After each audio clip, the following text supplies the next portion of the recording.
Hey guys and gals, Never here from Drakewing Gaming, and something about on Twitter, the Gaming Drag. Today I'm coming back at you with a Let's Play episode of Kingsguard, Koshiro's Path. So yeah, let's go ahead and jump back into it, shall we? Alarm chain, you were up, and let's go. Wait. There we go. That one right there. Okay.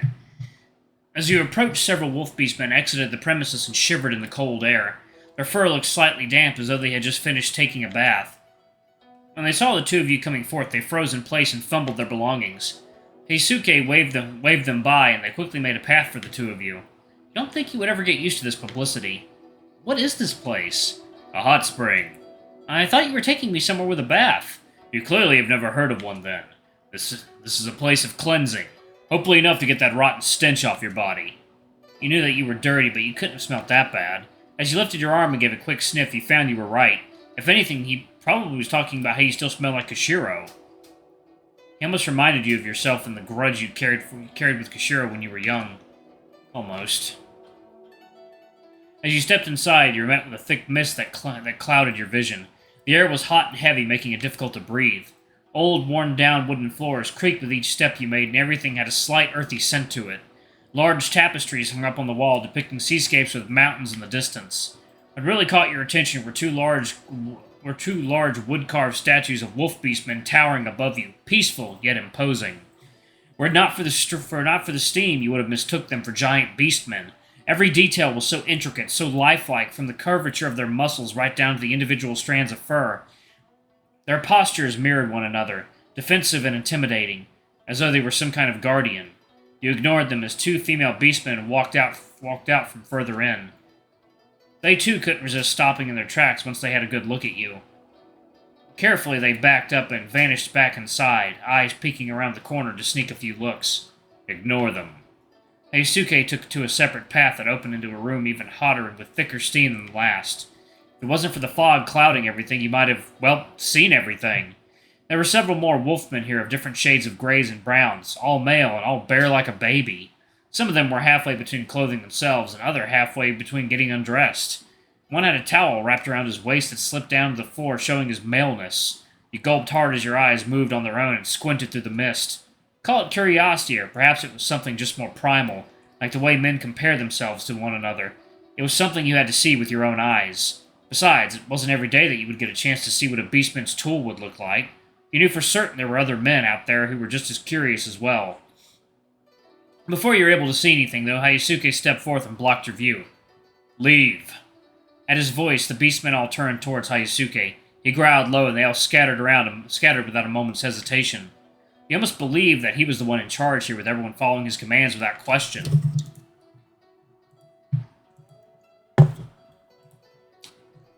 As the last beastmen left, you were once again alone with Heisuke. Get undressed. Seriously, what is your deal with having me get undressed? There's nothing you need to be concerned about. Now, unless you nobles actually bathe while still dressed, I advise you hurry it up. We have rules here. No clothes beyond that point. He pointed out back, and you saw where most of the steam was seeping in from. Beyond the door was a large pool, likely the bath itself. Flashbacks of the priest during the ablution rushed through your mind. For a second, you saw what appeared to be two of them merged together. Their voices overlapped one another, telling you to take it off and get in the water. You shivered at the thought. It was an unholy union, and you cursed your imagination for showing you such a scene. He was clearly hiding something, using the convenience of your location to get what he wanted. What was his agenda here? Why was he so focused on getting you out of your clothes? Ever since you arrived, he seemed to have some kind of strange interest in you, like a stalker or something. Was he actually that interested in you? No. That was just weird, especially with the way he was acting. As you turned towards the exit, you wondered if there was any way you could escape. What is taking you so long? How do you expect me to get undressed without a bit of privacy? Privacy? There's no one else here and you don't need to worry about others coming in. I'm talking about you. I refuse to get undressed with you watching. The elder said you were not to be left out of sight. I doubt he meant for you to take things so literally. And while he turned around, you still didn't feel any more at ease. There. Really? Why don't you leave as well? I do not see how that helps you get undressed. For one thing, it gives me more privacy knowing that you won't just turn back around. Until you can be fully trusted, I will not be leaving your side. Do you think I'm just going to suddenly escape? You have my weapon. I can't even defend myself. As much as I hate to admit it, I'm sure you can catch me the instant I try to get away. You're free to take this up with the Elder after you've had your bath. Now hurry up, you're wasting time. Still, he didn't move a step, and it didn't seem like he was going to give you any more privacy than that. Perhaps crying for help was an option. He seemed to have enough people on his back that perhaps you have been sided with. But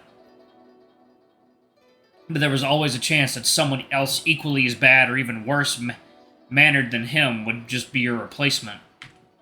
Unbelievable. You sighed, kept your eyes on him the entire time, and quickly went about getting undressed. You started with your shirt, though you found it much more difficult to remove. It must have shrunk several sizes after the storm as you were trying to lift it up and over your head. They were really good garments, too. It was a shame that they were already ruined. As soon as you managed to get them off, you felt a soft, furry hand caress your back. In an instant, you already knew who it was. Silent as before, he had somehow managed to get behind you, and his hot breath hit your neck. You jumped into the air and nearly slipped when you landed. So it's true, then. The hag's visions may not have been such a hoax after all. What the hell?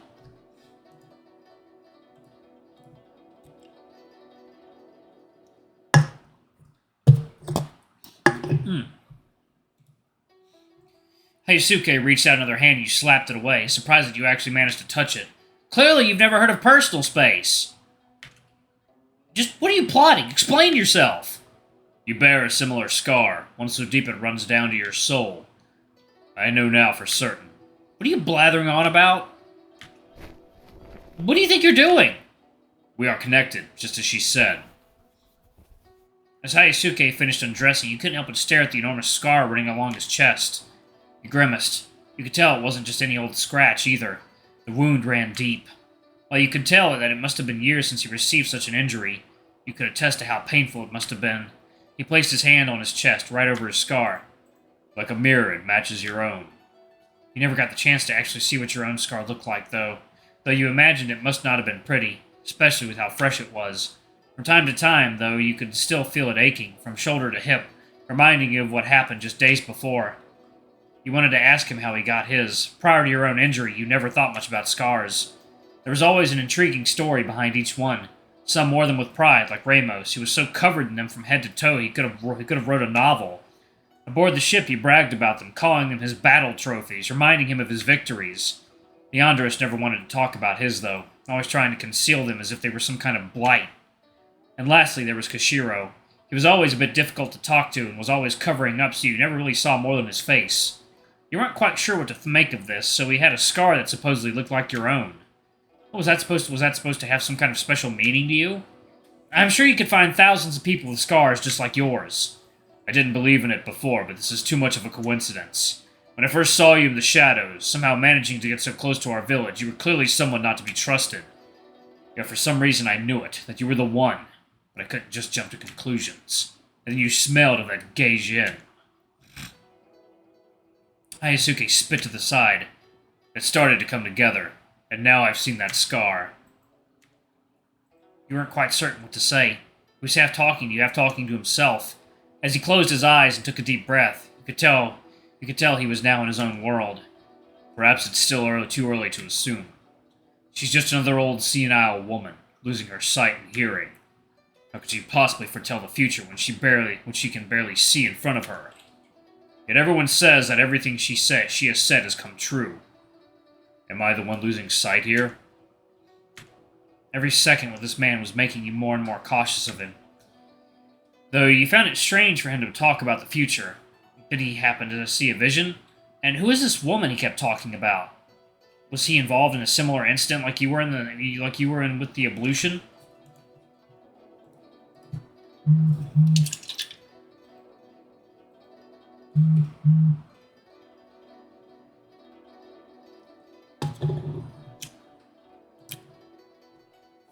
Now that you thought back on it, Koshiro had talked about a shaman in his village that could predict the future. If she had a power like that, it would have matched with why Hayasuke was acting so strange. When you received your own vision, it certainly threw you for a loop. Even now, with all these strange occurrences, you were beginning to wonder if you were going insane. Maybe it really was you that he saw in his vision. But for what purpose? Hayasuke's eyes were still shut tight. He was still lost in contemplation. Hayasuke. The wolf opened his eyes slowly and glared at you. Perhaps you interrupted him. This woman you're talking about. Who is she? You must know she is our village shaman. Though I doubt a noble like you would have heard of such a thing. Actually, Koshiro... I just recently learned of such a person. Is it true that she can predict the future? What, are you looking to get your fortune read or something? Well, forget about it. She doesn't talk much. Certainly not to an outsider. I just wanted to know if she was like the priest we have back home. Priest? Those old bags of bones and flesh that claim to be the voice of your gods? She is the one and only true speaker to the gods, unlike those pretenders. Pretenders? Your gods are nothing more than fairy tales. Those priests of yours have scammed you your entire life, and you humans fell for it. They only spout nonsense simply to fill their pockets with the coin, feasting on the fears of the weak who believe that their money is enough to save them from eternal damnation. How are you so sure that your gods are real? We have proof that ours existed. You weren't quite certain why you were getting so heated up. Religion was never something that you took seriously, so why were you defending it? The gods certainly didn't seem like they were doing anything for you, so why did you actually care for them? Huh. I've seen this proof of yours. Murals, books. A child could have come up with that, and you fools would have devoured it like candy. So then what proof do you have? What makes your gods so real? Simple. Just look at the existence of our Shaman. They have blessed her with longevity, allowing her to live far longer than was thought possible. That and her visions have always showed us victory against our enemies and how to prepare for disasters. Our village stands only because of the will of the gods. Well, our priests have also received visions that have allowed our nation to prosper as well. What do you mean that she was blessed with longevity? She's likely well over 100 years old. She could probably even be 200, but no one in our village knows exactly how old she really is. I doubt she even knows. What? Even in Havana, the oldest living being was said to have grown to the ripe old age of 80. While humans and beastmen have about the same lifespan, with beastmen averaging out to live just a bit longer, 100 years old seemed unbelievable. Let me go ahead and pause it right there, y'all. Thank y'all so much for watching. Don't forget to like, comment, subscribe, ring that notification bell. Alrighty, I love you all, and I'll see y'all in the next video. Bye-bye!